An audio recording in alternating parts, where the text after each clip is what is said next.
Hello student, my name is Vrishali Mamal and I am assistant professor in political science subject from Government College Arts, Science and Commerce, Sangli. So student, today's program is for Bachelor of Arts, that is TYBA. Subject is Political Science, Semester 6. Course code is POC 106. Course title is Western Political Thinker from Rousseau to Marx. Title of the unit is George William Frederick Hegel. Module name is George William Frederick Hegel's views on concept of freedom. The outline of this program is introduction, concept of freedom, comparison and conclusion. The learning outcomes are the student will be able to understand Hegel's views on freedom. Students will be able to differentiate the concept of freedom. Student will be able to compare the concept of freedom.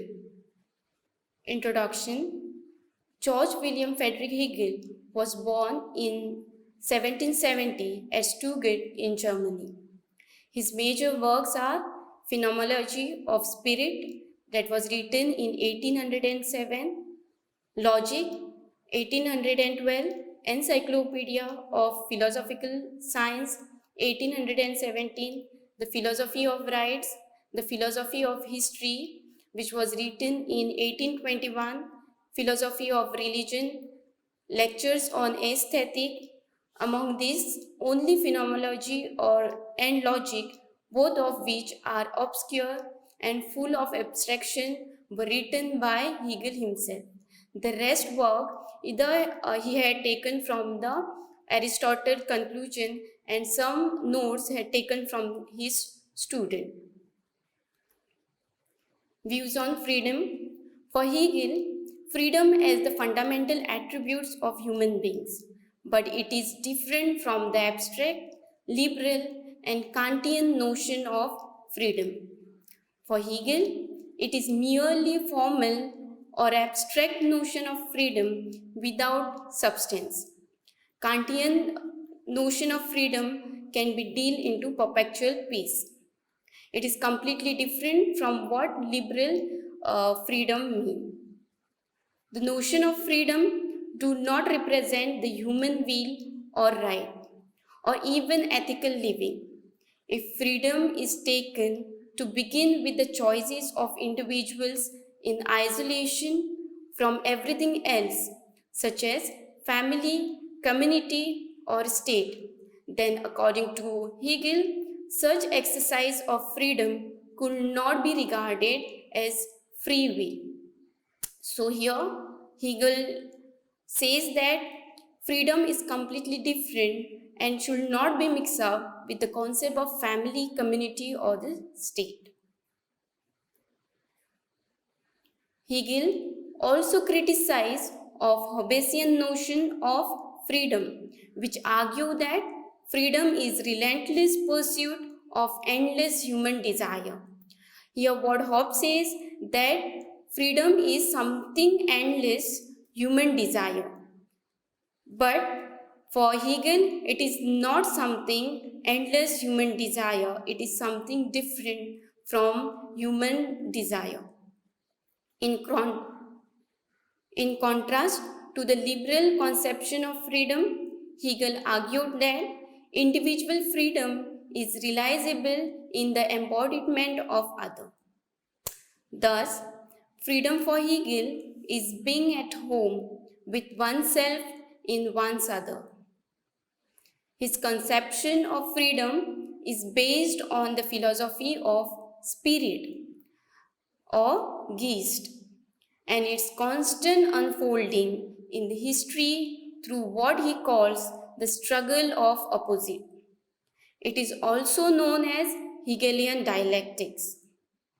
For him, human history, which is the history of progress, is the result of struggle between the opposite and transcendence. So, the concept of freedom of Hegel is mostly related to the philosophy of the Geist or the spirit. So, in every thoughts of Hegel, you will find that Geist of freedom or spirit is common to every notion of Hegel. Hegelian dialectics, that is dealing with the thesis, antithesis and synthesis, is based on the idea the best way to understand the reality and the true nature of phenomena is to methodologically approach it with its opposite. Thus, reality and phenomena, according to Hegel, are constituted by both its contradiction and resolution of this contradiction. It also defines the true nature of phenomena. Hegelian concept of freedom, to understand it, it is necessary to understand his concept or conception of the Geist or the spirit. So if you want to understand what do you mean by the concept of freedom of Hegel, firstly you have to understand his concept of Geist or the spirit. Hegel basically an idealist, so all the theory, all the thoughts of Hegel is coming from the Geist or the concept of spirit. So Hegel also characterized it into a different historical stages. So the freedom for Hegel has been a historical stages. It starts with the human agency, with capable of willing and acting according to their own free will, a spirit of collectivity in a particular historical, which include political context, which he also called Zeitgeist, that is the spirit of age. And finally, God or ultimate or full realization of human freedom or will. So in Hegel's view, it is possible only in the state. So whatever the freedom which he is saying, it is only possible in the concept of state. He called this as the Zeistik, that is the spirit of age. For Hegel, human history is in a way movement or unfolding of spirit. He also called it world spirit. According to him, different civilizations are at a different level of maturity depending upon their culture that gives freedom to the individuals to realize their own free will. For Hegel, his own age and his own philosophy as the highest stage of civilization or the human freedom, although it is debatable. So here for Hegel, it is what his philosophy of freedom or the concept of freedom, it is at the highest stage. With the Hegel's concept, it can be debatable or it can be contrast to the present scenario. Human will is the free and the practical or active part of the spirit, the realization of which requires the presence of others.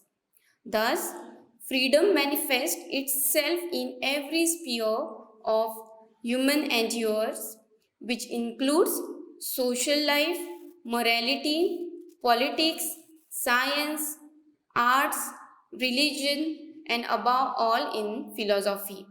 So, freedom for Hegel is a human will.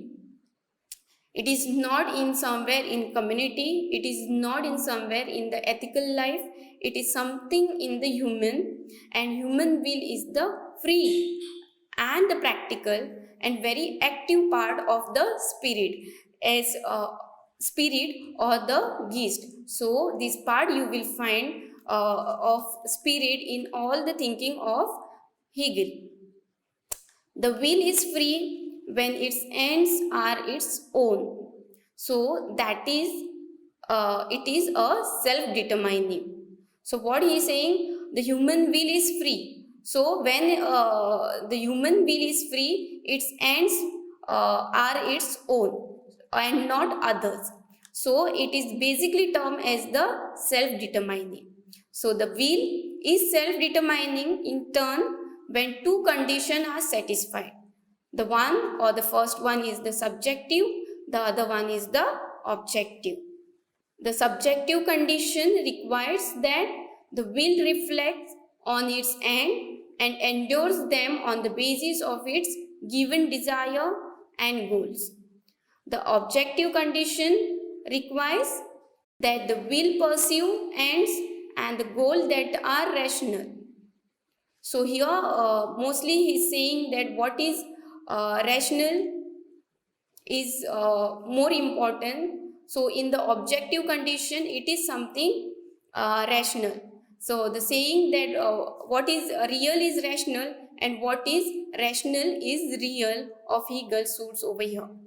Thus, the freedom of man as regard natural impulses consists not in his being rid of such impulses together and thus striving to escape from his nature, but in his recognition of them as a necessity and something rational. Thus, the freedom of Hegel is not something merely abstract or formal, but it must have some particular ends and motives, realization of which requires the presence of others. It is in contrast to others that human beings become fully conscious of their own self and desires and motives. Its full or progressive realization is possible through living an ethical life in association with others in family, civil society, and finally on the state. So the freedom is something above and the highest stage of human will, and it should not be in something ethical life, or it should not be considered in the family, civil society, and finally on the state. Here are the offline sources. Thank you.